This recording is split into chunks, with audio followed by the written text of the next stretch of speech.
My husband Jasper is a wealthy young master of City A. In the previous life, Jasper chose to fake his death to play a game of true love. He lived happily ever after with his true love while I diligently and conscientiously managed the Zhao family's business. In the end, I became ill from overwork and longing, and had little time left. However, when he returned upon hearing the news, it was only to wait until I closed my eyes so he could marry his true love with the most lavish wedding in the world. I coughed up blood and died, my eyes unclosed in death.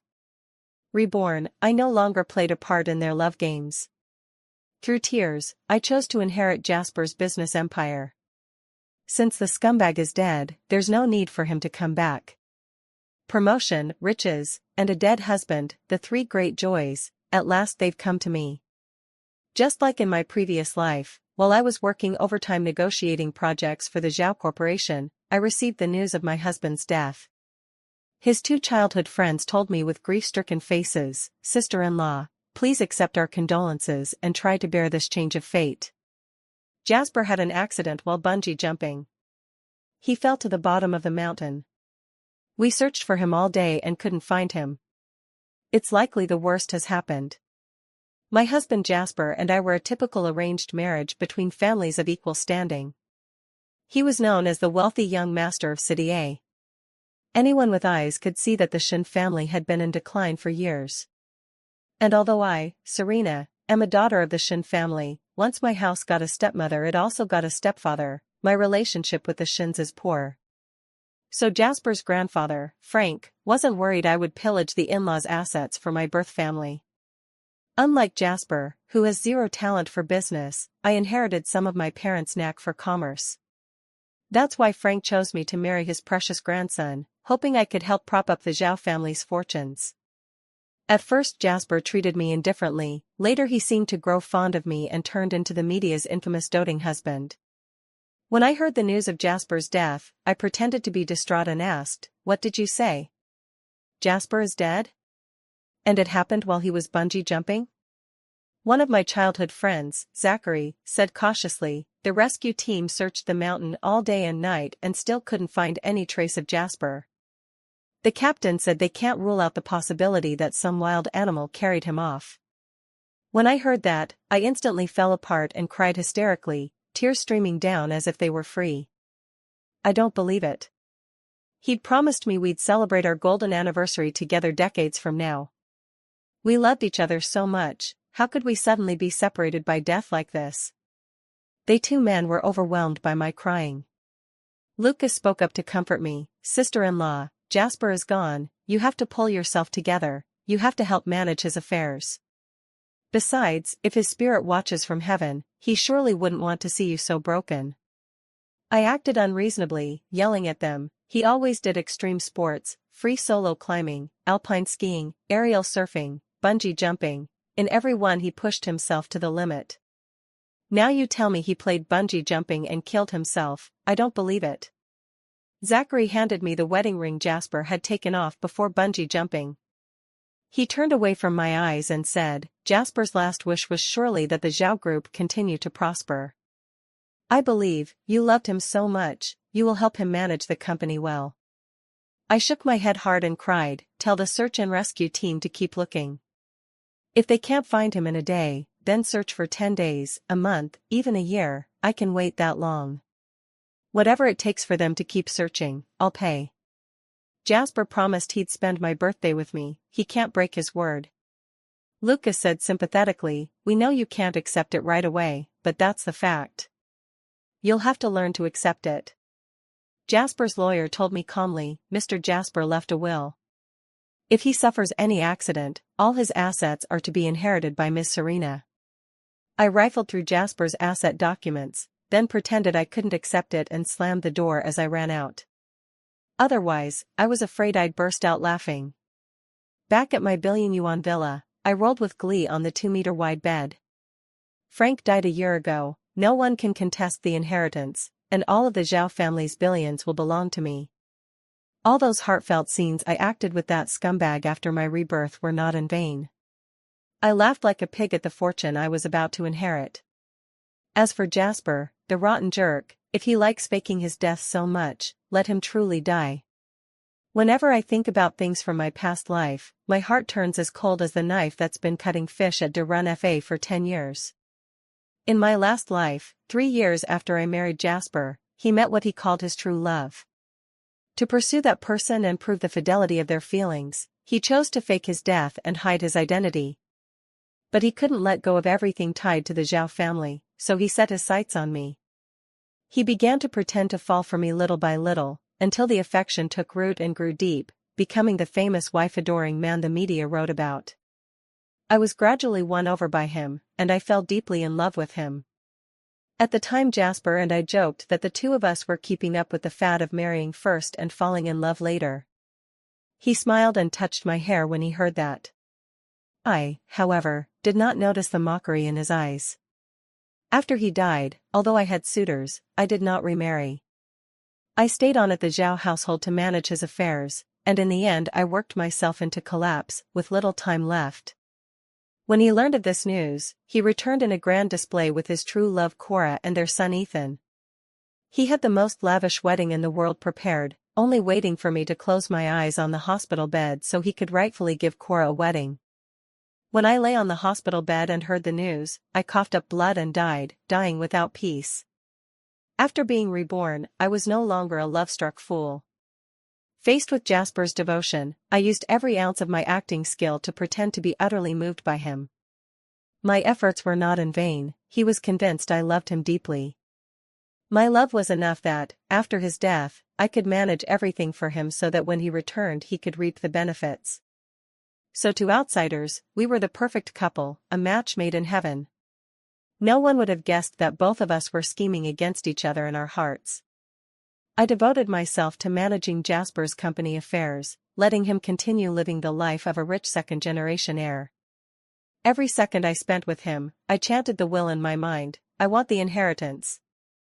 After he faked his death, the Zhao family's business empire and billions in assets would all be mine. Heaven rewards the diligent, I finally waited long enough for this day. Great fortune, here I come. 5 days later, I held an elaborate funeral for Jasper. I immediately secured his death certificate and closed his accounts. From then on, Jasper, heir to the Zhao group, was officially a deceased man. This time, I personally handled Jasper's funeral. I didn't leave it to his 2 childhood friends. They hesitated at first, and Zachary coaxed, "Don't force yourself. Lucas and I have been Jasper's close brothers for years, leave the funeral to us. You should rest, there will be plenty for you to handle at the company later." I felt a despair deeper than any grief and said, "I want to see him off myself. He loved me so much, he'd surely want me to be with him until the end. Don't you think so?" They exchanged glances, probably figuring out a reasonable way to refuse. As Jasper's childhood friends, they were fully aware of his fake death plan and had been helping him put on a show in front of me the whole time. In my previous life, I was overwhelmed with grief and left the funeral arrangements to them. They handled it quietly and simply. Jasper's death wasn't splashed all over the media either, nothing about it matched his status as the wealthy young master of City A. But how could I have noticed those hints back then? In this life, I will give him a funeral so grand that the whole world will know, to avenge the scheme he used against me. Lucas drew a breath and said, "Sister-in-law, it's not that we don't want to, it's just that Jasper certainly wouldn't have wanted you to be worrying about his funeral while you're grieving. He would have ached for you." I admired his ability to lie with such straight-faced conviction. I wore an expression of profound grief. Our wedding was arranged entirely by him. He saw things through from beginning to end. I will personally handle his funeral. He loved me deeply, and I will repay him. You need not try to dissuade me, my mind is made up. If you continue to persuade me, I will be forced to suspect your ulterior motives. When I had made my words so weighty, they finally nodded in agreement. I felt as happy as a groundhog squealing with delight. This outrageous fortune would soon be mine. I contacted the major media outlets and spread the news of the young heir of a city dying in an accident. The report quickly shot to the top of the trending list. Most of the country learned of it. On the day of the funeral, the city's socialites who attended watched me and wept uncontrollably. while reporters outside kept their camera flashes flashing. After the ceremony, as I exited, I was surrounded by every major media crew. Their microphones were thrust directly in front of my mouth. "Mrs. Serena, as Mr. Jasper's wife, do you think there might be something fishy about his death?" "That's right. After all, Mr. Jasper has been involved in extreme sports since his teens. Calling him a seasoned player wouldn't be an exaggeration. How did he suddenly end up dying in an accident this time?" "I heard the rescue team didn't find Mr. Jasper's body." "How can they be sure he's dead?" Their questions came one after another. "Good, ask more." I saw cold sweat already beading on Lucas's and Zachary's foreheads and couldn't help smirking inwardly. But on the surface, I was just a miserable woman who had just lost her husband, lost the pillar of her life. I was questioned until my head swam by reporters with all kinds of tricky questions, forced to retreat step by step. How could I be expected to answer those questions? After all, I was also a pitiable widow who only learned of my husband's death when I was notified. So Lucas and Zachary, his two childhood friends, stepped forward to respond.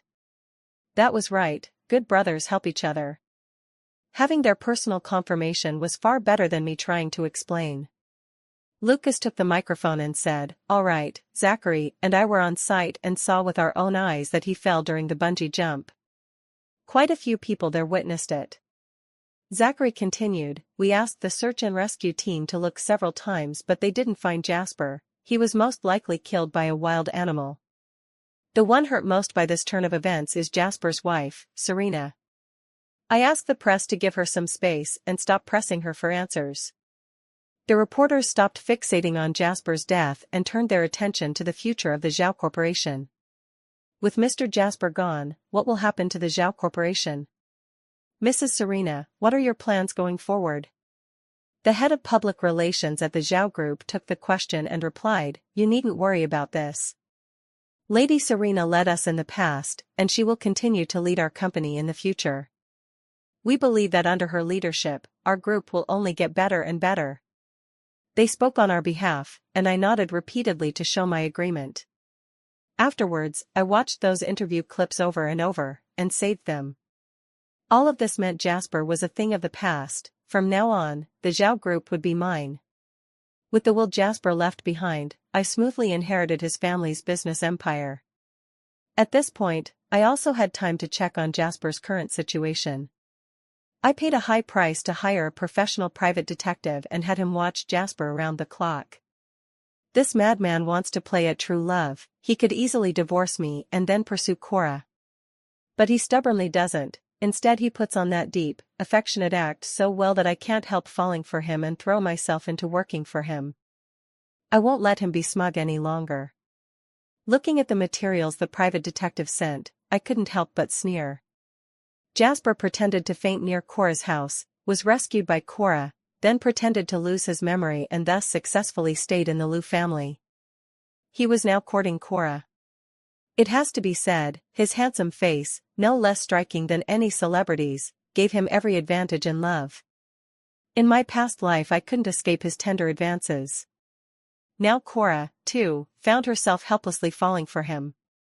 Cora lived in the countryside, where the internet wasn't very stable, so Jasper scarcely looked at the news feeds on his phone. As a result, he didn't even know he had already become a dead man in everyone's eyes. Even the title of a city's wealthy young master had been given to someone else. In his previous life, Jasper believed that Cora had fallen for him when he had nothing to his name, convinced they were true love. I didn't see it that way. After all, Cora and Jasper hadn't just met. At the time, Jasper and I had arranged with friends to go to a farmhouse in the countryside. There we ran into Cora. She happened to be working at that inn to help support her family.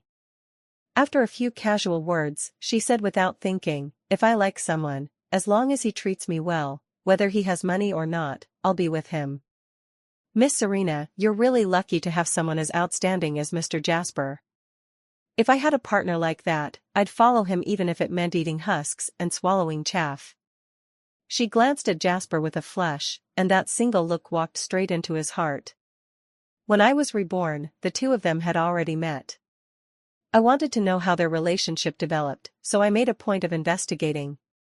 After they returned from the farmhouse that time, Jasper had his assistant pull up Cora's background. What he found was that Cora was poor but proud, kind-hearted, optimistic, by no means the gold-digging type who shunned the poor and chased the rich. To someone like him, born into a family that provided money but little companionship, a wealthy eldest son who had a silver spoon in his mouth yet few parental attentions, Cora's appeal was undoubtedly immense. Jasper wasn't very satisfied with me as the wife in this arranged marriage either. He began to consider how to get rid of me without harming the company's development, and yet be able to win a beauty for himself. In the end, he did exactly the same as in the last life. This mad duke began to make his move on me.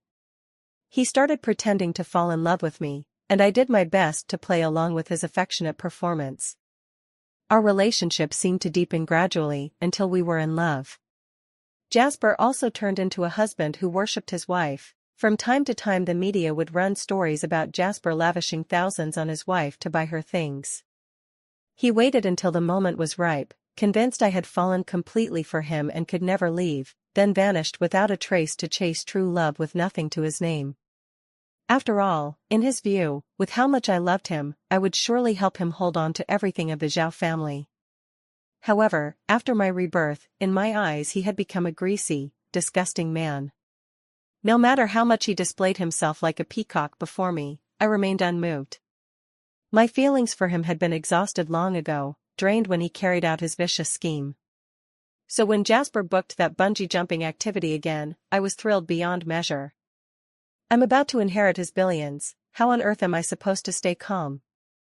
From the various footage I found in the files, Jasper and Cora seemed to get along well. Sparks of romance quietly flickered between them. Cora took very good care of Jasper during his amnesia.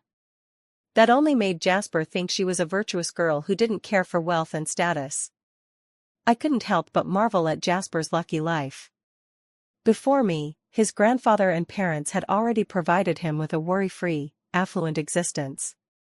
After his relatives passed away one after another, and with me as his wife managing the company for him, he was free to be his domineering self without a care in the world. Now beside Cora, the other party treated him gently and lovingly. He didn't even have to lift a finger, truly the life of a favored young master. Not long after, I received the news that the two of them had become lovers. Jasper's talent for sweet talk had always seemed innate. He assured Cora, even though I've lost my memory, even if I regain it later, my love for you will never change.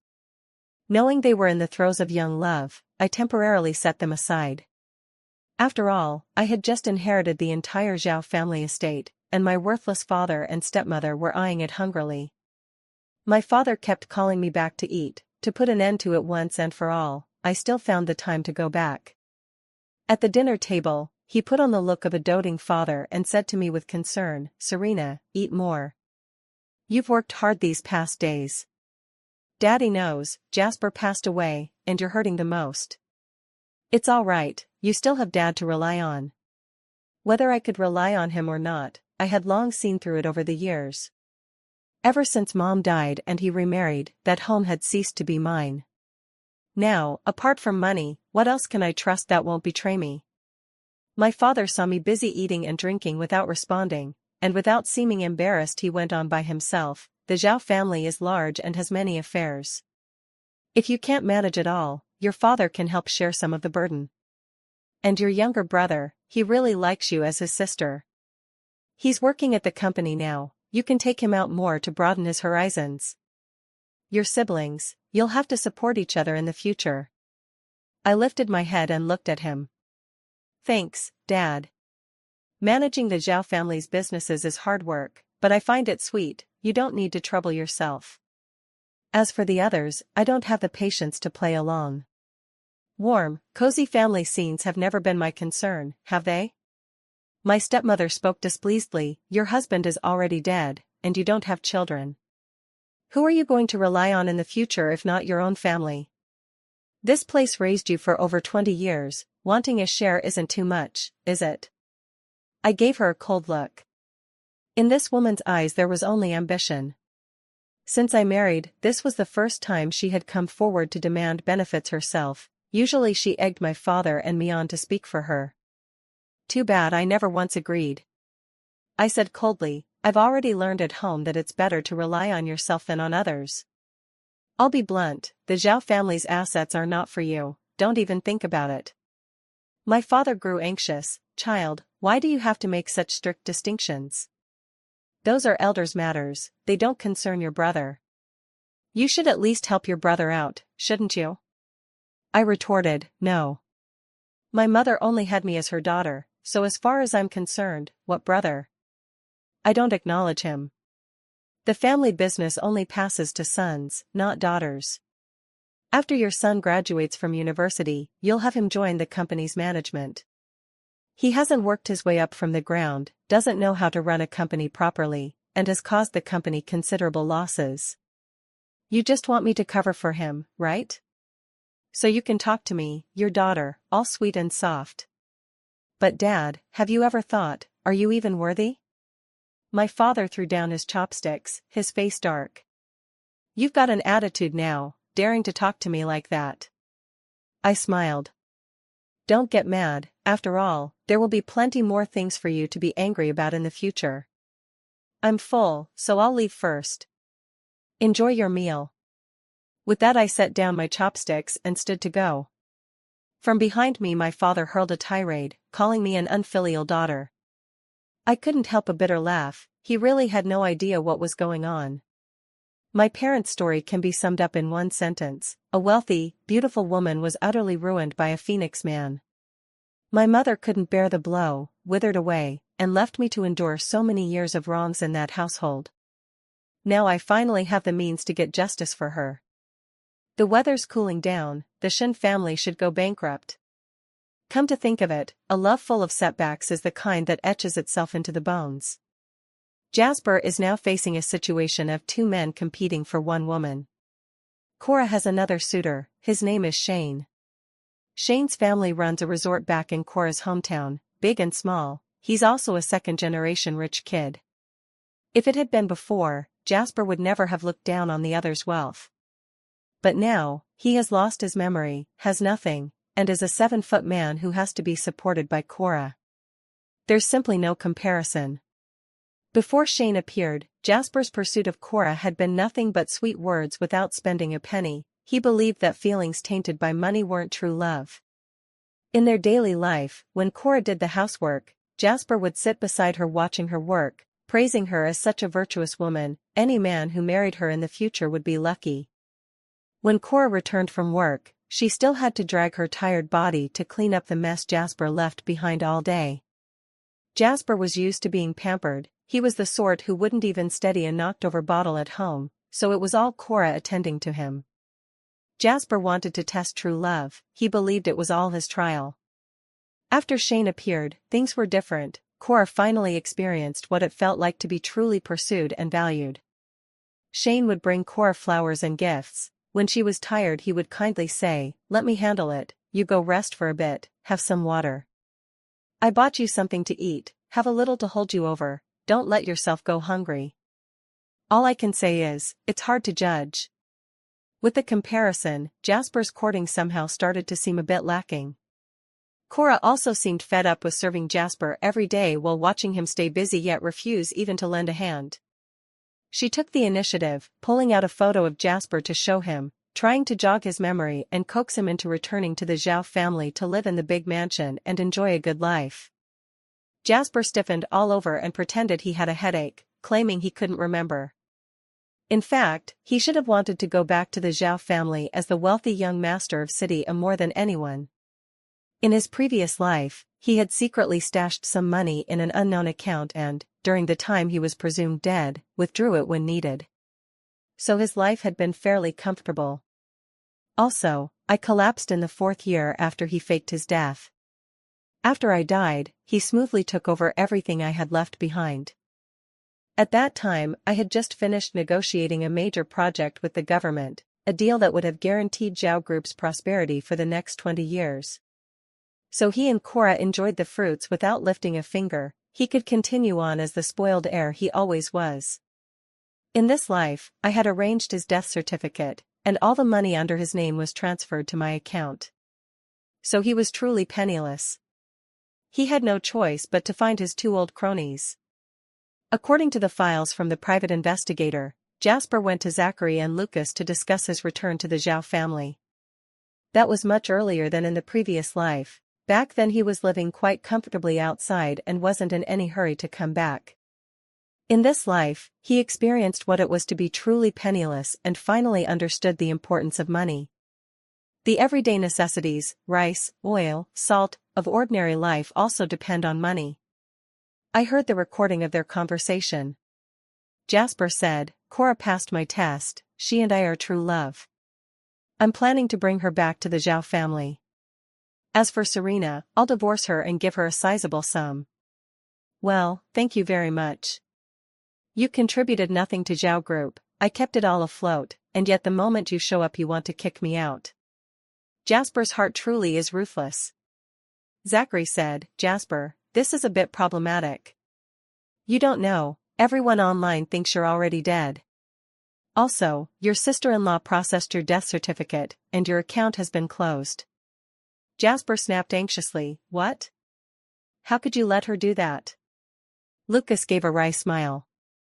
"We had told her that the arrangements after your death would be handled by the two of us. But she's your wife, she wants to accompany you on the final stretch, and we had no right to refuse." Zachary added, "Who knew she'd move so fast? By the time we found out, your death certificate had already been issued. I've recently been negotiating a partnership with Lucas's father's company, and Lucas has been tagging along, learning as he goes." Then he said to Jasper, "Jasper, since you no longer exist in this world, you might as well stay by Cora's side. After all, aren't you pursuing true love? True love is unbeatable, love will keep you fed." Jasper couldn't believe his childhood friend would stab him in the back and began to berate them. In the end, Zachary didn't speak up for him either. "I remembered that the Jing family's business had run into trouble recently, and I even introduced a few deals to help them get through the rough patch." When you take someone's help you feel obliged, Zachary had fully taken the opposite side of Jasper. Both of Jasper's childhood friends disagreed with him returning. After all, since I rose to power I had gone out of my way to favor both of their families' businesses. They were unwilling to lose such a beneficial situation for development. That's perfect. Jasper has lost his status, is penniless, has no friends left, has become utterly alone. It's utterly satisfying. As for the Shin family, my father has been calling me constantly these days, even wanting to come to the company to see me. That day, he finally burst into my sight. His eyes were bloodshot, his appearance disheveled. He hunched his shoulders and pleaded, "Serena, please help your father. The company's cash flow has been cut off, if there's no new funding, the company will go bankrupt. This is the work of my whole life, I can't stand by and watch it all go to waste." I shook my head and said, "Dad, you're old enough to retire, just do it." His eyes suddenly brightened, as if he'd grabbed a lifeline, and he said urgently, "Serena, why don't you finance the acquisition of Shin's company? Rather than let it go cheap to someone else, I'd prefer you to buy it. Just give me a portion of Zhao's shares." My father spoke with excitement, his expression fanatical, as if he'd already pictured the day I'd agree and he'd become a shareholder of Zhao Group. Had my mother seen him so eager and short-sighted earlier, she wouldn't have been deceived to the point of losing her life. I said coldly, "Don't think I don't know, this is your good son's doing. If he's bankrupt, so be it. I'll pay the support I'm supposed to on time, everything else is out of the question." My dad tried to reason, "How about this, from now on I'll put your name in my will too, but whatever I leave to your brother won't bypass you." I shook my head and laughed, "Dad, leave those rotten fruits to your precious son. So what if it goes bankrupt? Didn't Mom once stand by and watch her family fortune get swallowed up by your side of the family? She went through that back then, you should have to experience the same." He pointed at me in astonishment. "What? Did you do this to the company?" I answered, "This is payback for you abandoning your lawful wife and for years of ignoring me. Besides, your situation's actually a lot better than Mom's was. After all, she also had to deal with her husband's infidelity back then." He suddenly raised his voice, "Serena, I'm your father. There are no parents in the world who are entirely without fault, but even if I have truly wronged you, you still can't be so completely rebellious. I had him shown the door. After the Shin family went bankrupt, they moved into a small 3-bedroom apartment. My father, middle-aged, had to re-enter the job market. In his youth he took a shortcut, marrying into a wealthy family and skipping over 20-plus years of hard work. Now he was paying that back. As for Jasper, Lucas, out of years of brotherhood, couldn't help but open his wallet and gave him a card with $500,000 on it. Based on Jasper's usual spending, that money might not even last a day. But according to Lucas, Jasper didn't like his love being tainted by money, and Cora was a proud, self-reliant girl, so that sum was enough for them to live well. Jasper took the money to the countryside to build a house for Cora's family, and the two began to discuss marriage. In Cora's hometown, weddings weren't so formal, they didn't need a household registration book, just a registration in the village would do. After all, how could Jasper, an amnesiac, produce a hukou or an ID card? Fortunately, this carried no legal weight, otherwise, a charge of bigamy would have been enough to land him in serious trouble. Soon after, Jasper ran out of money and went to Lucas for cash again. Ever since the three of them last fell out, Jasper had grown resentful toward his two childhood friends. Before carrying out his fake death plan he had consulted those two friends. Back then they had pounded their chests and guaranteed they'd help him smooth things over with me. Now, though, he had no home to return to and not even the freedom to spend money. Jasper was very dissatisfied, convinced that it was these two who hadn't properly persuaded me, which is why things had spun so wildly out of control. Otherwise, he would already be back at the Zhao family, continuing his life as the rich young master of City A. I knew Jasper hadn't given up. With an empire this vast, no sensible person would let it go so easily. He was simply too trusting, believing I loved him so utterly that I would guard the Zhao group for him. He thought that when he finally won his beauty, I would also run the company to even greater heights for him, and then he could kick me aside and reap the rewards. Unfortunately, I was no longer the old Serena. I was Serena reborn to avenge a past life's sincere love that had been betrayed. To prevent Jasper from making a comeback, I told the private investigator to keep an even closer eye on his movements. Luckily I was vigilant. Jasper truly would stop at nothing to reclaim his fortune. He went to Lucas for another sum, $1 million, not to spend for himself but to hire a killer, naturally to murder me, the wife standing in the way of his path to riches. The vicious look on his face chilled me to the bone. If he wants my life, then let him go and die first. I had arranged to have tea with Lucas and Zachary. 10 minutes passed and I still hadn't said why I had asked them here. Lucas grew restless and, cautiously, asked, "Sister-in-law, what did you want to see us about?" I set down my teacup and smiled a smile that didn't reach my eyes. "Do you two have anything you're hiding from me?" Zachary feigned puzzlement and asked, "Why would you say that?" I asked, "For example, how is Jasper doing now?" Their expressions changed instantly. Lucas stammered, "Jasper, he's dead, isn't he? Why are you bringing him up?"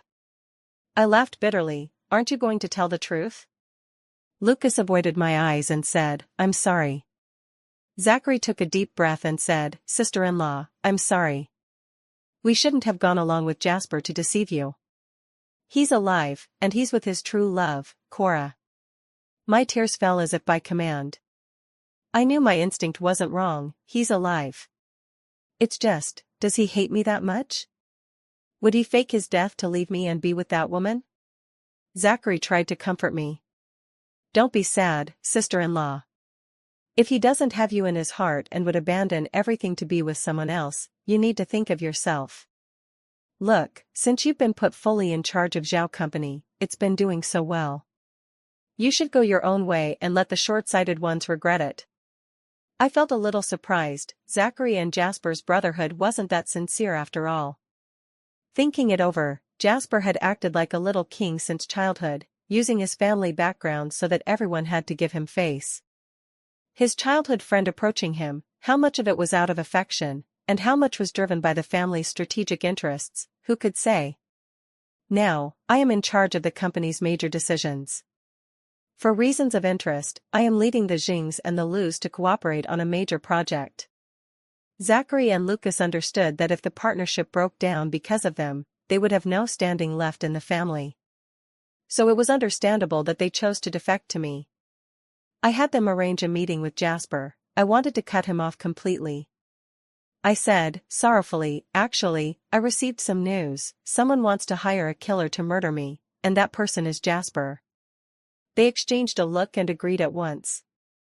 In the end, they helped me arrange to meet Jasper on a yacht. These rich kids loved going out to sea for fun. Jasper's time had come. I would at least see him off properly. Jasper, after a long time, enjoyed the sea breeze and leisurely sipped a glass of red wine. He sighed that this was the life he ought to be living. I clapped my hands and said, Jasper, long time no see. Not doing so well lately, are you? Has it been a while since you indulged in this playboy lifestyle? Jasper jumped. How is it you? Zachary and Lucas were the ones who invited me. Why are you here? Have they betrayed me? I said with a laugh, Jasper, don't blame others. You're not exactly an innocent yourself. Jasper declared war on me. Serena, did you know about my plan all along, so you made things so final and cut off my way out? I'm telling you, I'm going back to the Zhao family to take back everything of mine. I nodded, but in the public's eyes you're already a dead man. Even if you go back, there will be no place for you there. Jasper fumed, aren't you the one who loves me so much? Why would you set me up like this? I replied coldly, you were heartless first, so I can only be disloyal to you. Don't be upset, the Zhao group will always belong to the Zhaos. I'm not like my father. Only that Zhao is my Serena's turf, it will never be your Jasper's possession. Jasper gulped down a large mouthful of wine and grit his teeth. Don't enjoy yourself for too long, be careful, you have money to spend but no life to use it with. That was all he could do, talk tough, he might not even get out of here today. I gave him one last long look. He stood alone on the yacht, drowning his sorrow in drink, swaying drunk against the rail. As I turned away, I heard what sounded like a heavy object falling into the water behind me. I didn't look back, it wasn't worth softening my heart. After returning to the villa, I couldn't help but relax. Zachary and Lucas, as expected, did not disappoint me. For the future of their respective families, they chose to sacrifice their brotherhood with Jasper to show favor to me. They were even more afraid than I was that Jasper would return to take everything back. After all, it was their own incompetence that invited his wrath. Meanwhile, I had significantly increased their influence within their families. The yacht's railing had been tampered with. As former good brothers, the two of them knew Jasper's habits very well. They had anticipated that when Jasper got drunk he would lean against the railing to feel the sea breeze. From then on, Jasper was truly dead to her. As for Cora, she waited at home, left and right, but Jasper never came back. She even secretly snooped around near the Zhao Corporation, but heard nothing about Jasper returning to the Zhao household. Disappointed, she went back alone. She accepted Shane, the rich second generation who had once courted her. But the marriage only lasted a few years before he cheated, forcing her to leave with nothing. She once again returned alone to the countryside. Her situation was worlds apart from that of the wealthy lady of my previous life who had built herself up with money. As for me, my career is flourishing now. Under my leadership Zhao Corporation is thriving. My future will be filled with boundless glory, and I have completely said goodbye to the painfully enduring Serena of my past life. Promotion, riches, and a husband who died, this outrageous fortune has finally arrived. The sun is bright, my future is radiant, and my good luck is still to come.